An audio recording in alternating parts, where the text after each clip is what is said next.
Unsolicited advice. What you whispering for? Yo, what's unsolicited advice? Take it or leave it.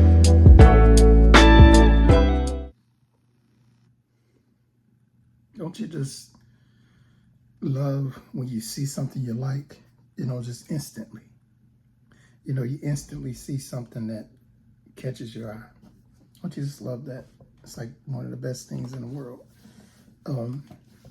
I always say, you can never fake, you can never fake what you like and what you see.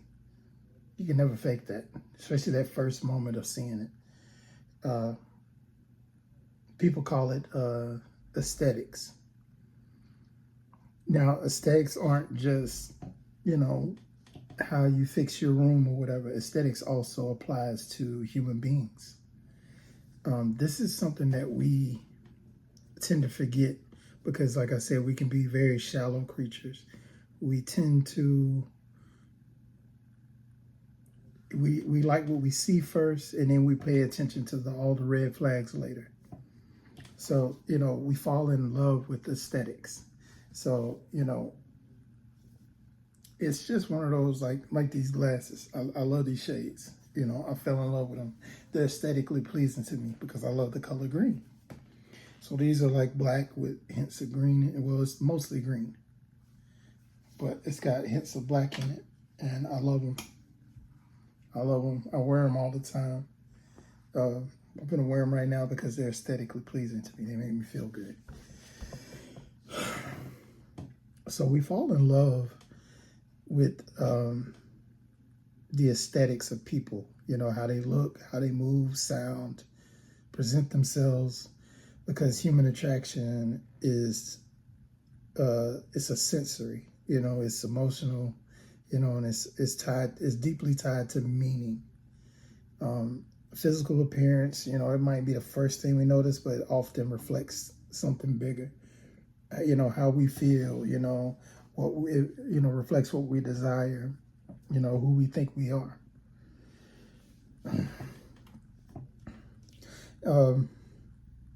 a lot of it is just biological, of course. Humans, we're visually driven creatures.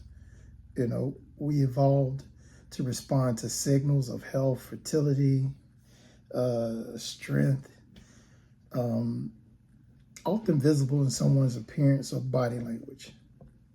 Symmetry, everything symmetrically, pleasing, clear skin, confident posture, people sitting up straight or whatever, expressive eyes, that all can be subconscious signals, even if not consciously, even if you're not consciously thinking about it, people will look and be like, wow, who is that person? And you're just being yourself, from across the room, you're just being yourself, but everybody's over there looking like, who is that person? It's kind of just what it is, it's just part of it.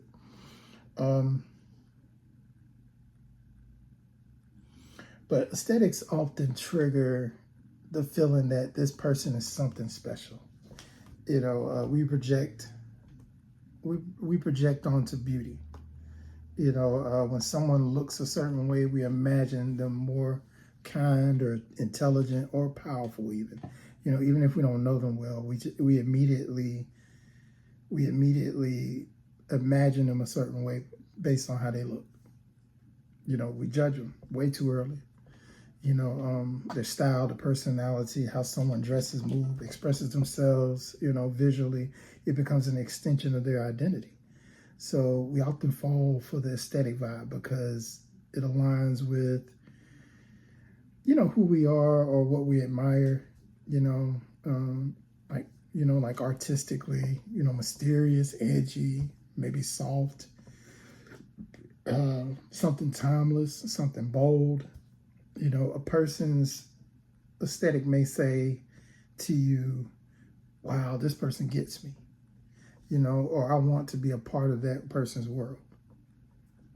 And you don't even know them. You're just looking at them like, wow, who is this person? I want to get to know them. So with that, you do a lot of emotional projecting. You know, everything's emotion after that. So, I wouldn't say, we don't fall in love with just someone's looks. We fall in love with what that looks, what that look makes us feel. So it might be like a movie star that you're attracted to, and the way that they look makes you feel a certain way. So you fall in love with the feeling of it. It ain't just the looks, it's just the way they make you feel. The smile might feel like, might make you feel safe or warm. Their presence might remind you of someone you miss. Or maybe even a future you hope for with that person. Aesthetics just become a symbol of emotional renaissance. Renaissance. It's like an emotional renaissance. It's just like an awakening inside of you.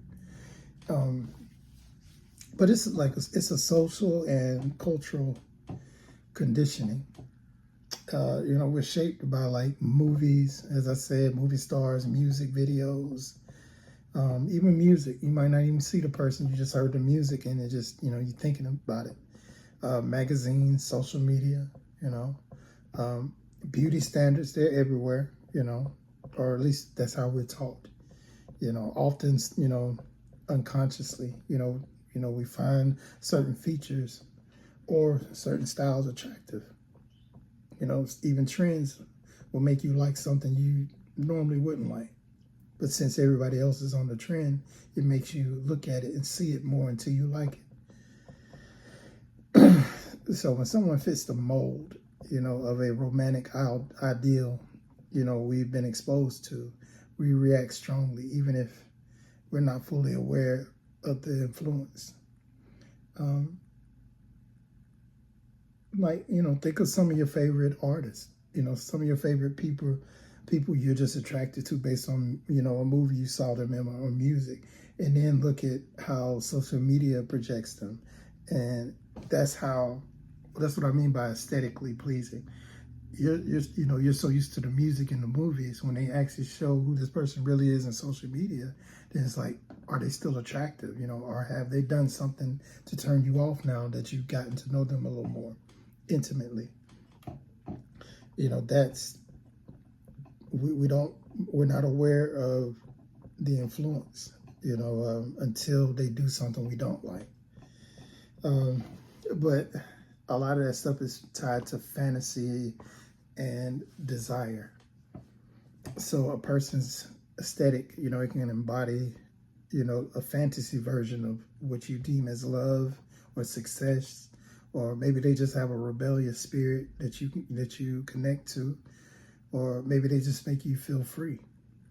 The look becomes more like skin deep. You just want to live in it. That's just how we are as humans. You look at something like that and say, wow, I want to be in that person's skin. I love them so much. You don't even know them though. We often fall in love with a person's vibe, and not just their looks, but the looks get you there. The looks get your attention, and then the vibe catches you. Then you have what I like to break down as personal taste.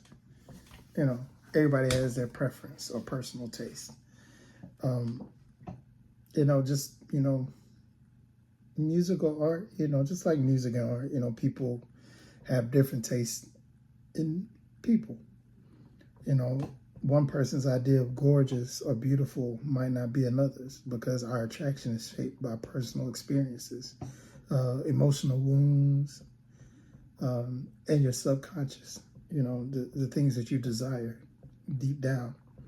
This is why, we say someone has a type. So I wanted to talk about this because I feel like more and more society has gotten caught up in aesthetics.